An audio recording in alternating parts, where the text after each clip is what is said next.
Hello, this is the Unagi Observer and my name is Steve Gerhardt. This week we are going to start off with part 1 of 80s anime.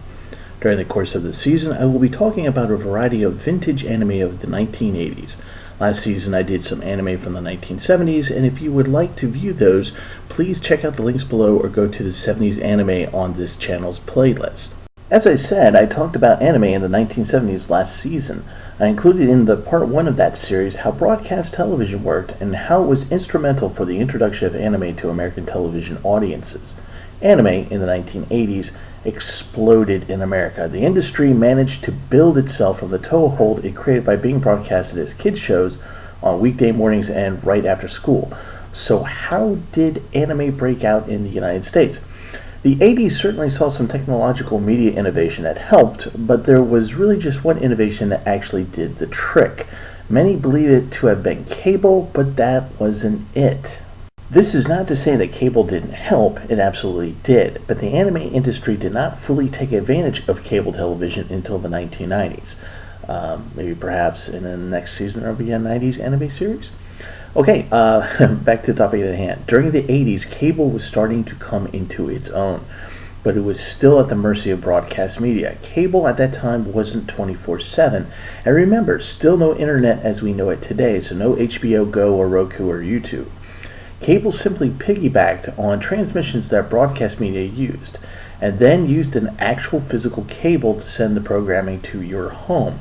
That meant that cable channels sometimes had to rent pre-existing unused broadcast channel, or, as in the case of Super TV, which was located in the DC area, they would have to wait for a channel on the UHF dial to be done for the day before cable programming could appear. And then there was the amount of programming a channel could air before being repetitive. So while cable did provide a new market, technologically speaking, it did little to help spread anime. So again, how did anime explode in America during the 1980s? If you guessed the VCR, then you are correct. Now VCRs, or video cassette recorders, have been around for quite some time. The first one that was made, it was made for commercial use and was invented in 1956 by Quadruplex to the tune of $50,000 US. Home versions will be made 10 years later for significantly less, only $1,000 to $1,500 US, and that's kind of the current value with inflation. And they only had recording times of up to 20 minutes from the television. It wasn't until the late 70s that VCRs actually became viable tools for entertainment. By that point, you could record 1 to 2 hours of television, or from your own video camera that you had to fork over a lot of money to buy separately. Now, notice how I only said that VCRs were used to record from cameras or from the television. At this point, there were no stores to rent movies from because no one had started converting popular movies to tape just yet. However, by the mid-80s, VCRs became affordable. As a result, you could go to a store and rent movies on the cheap as opposed to a mail service. A mail service was where you paid money and had to wait for your movie to come in the mail. The cassettes became cheaper to make and had longer run times. Once the format wars were over, you had tapes with run times that were going beyond 100 minutes. Remember, when they first were being made for entertainment personal use, they were only 20 minutes.